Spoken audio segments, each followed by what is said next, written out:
বাংলাদেশের শিল্প, গার্মেন্টস, রপ্তানি আমেরিকার বাজারে সব ধ্বংস করে দেওয়ার কাজটা এই ওয়াকারের বালক কইরা দিল। দুনিয়ায় কোন দেশের মিডিয়ার কোনো কুরকুরে এনে নেয়, সবাই তো এই সাইন করছে না, একমাত্র বাংলাদেশের অনুসন্ধানী সাংবাদিকদের এতই কারেন্ট, এই গোপনীয়তার চুক্তি প্রকাশ করতেই হবে। তো এটা নিয়ে কি হইল আসেন দেখি। এখানে সে একই রোজিনা কাণ্ড ঘটনা হইল। এনবিআর এর দ্বিতীয় সচিব মুকিদুল আলমকে দিয়া এই আলোচনার বিষয়াদি কচুক্ষেতি বের করল। কচুক্ষেতি মানে কিন্তু ওয়াকারের বালক, বালক মানে জানেন তো, হ্যাঁ, যে মারা দেয়, বুঝছাও, র এর ডাইরেক্ট পেরোলে এই পদ বালক, সেইটা দিয়া বাংলা আউটলুকে নিউজ করাইল। মুকিদুল ধরা খাইলো, চাকরি গেল, বাংলা আউটলুকে নিউজ সরাই নিলে কচুক্ষেতি নিজের পেজে ওই চুক্তির আলোচনা প্রকাশ করে দিল। দেখেন এর ফলে কি হইল, বাংলাদেশের আলোচকেরা, নেগোসিয়েটরেরা মারাত্মক চাপে পড়লো। আলোচনার নেগোসিয়েশন আমরা পিছায় পড়লাম, ইন্ডিয়া আপার হ্যান্ড পাইলো।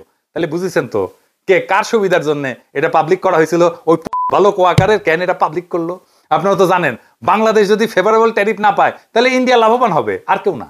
ইন্ডিয়াকে উপহার দিল ওয়াকারের বালক। এইবার সব বুঝেছেন তো, মিলিছে সব।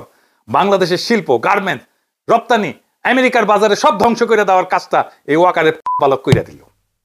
যদি বাংলাদেশ ভালো ট্যারিফ না পায় তার দায় একমাত্র এই বালকের।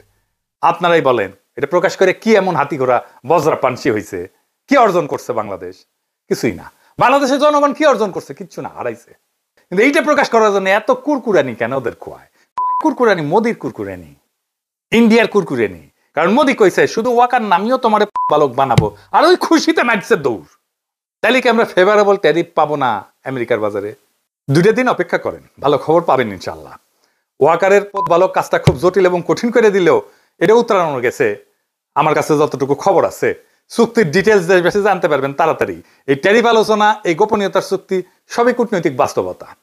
এই বাস্তবতায় কার কি বক্তব্য, কে কি প্রকাশ করলো সেটা বড় কথা না।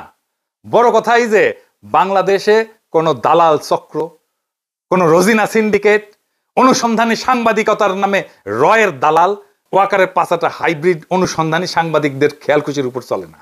আমাদের রাষ্ট্র যদি সাহসিকতার সাথে ন্যায্য বার্গেন করে, যদি ঠিক সময় জিপ কামড়ে চুপ থাকে, তাহলে আমরা জিতবো। কারণ এই খেলা গলা ফাটানোর না, মাথা খাটানোর। আজকের দিনটায় আমরা শিখে গেলাম তথ্য চুরি করে নয়, কৌশল দিয়ে জয়লাভ করতে হয়। গোপন রাখাটা সবসময় চোরের চক্রান্ত না, কখনো কখনো তা হয় রাষ্ট্রীয় অস্ত্র। যারা চায় বাংলাদেশ বিশ্ববাজারে হারুক, তারা চায় না গোপনীয়তা থাকুক এই বাণিজ্য আলোচনায়। তারা চায় প্রত্যেকটা দরজার চাবি পড়ুক দিল্লির হাতে। কিন্তু না, এবার আর তা হবে না। বাংলাদেশ দাঁড়াইছে নিজের কৌশলে, নিজের স্বার্থে, এবং এই দাঁড়ানোয় মাথা উঁচু করে দাঁড়ানো। ধ্বংস হয়ে হারায় যাওয়ার আগাম ঘোষণা না এটা। এই জাতি মাথা নত করে না। এই জাতি নিজের বাজার, নিজের রপ্তানি, নিজের শ্রমিকের ঘাম দাম চায়।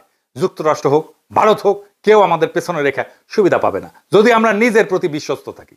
তাই শেষ কথা একটাই, এই লড়াই আমরাও জিতবো। কারণ এইবার বার্গেনের টেবিলে বসছে এক নতুন বাংলাদেশ। ইনকিলাব জিন্দাবাদ।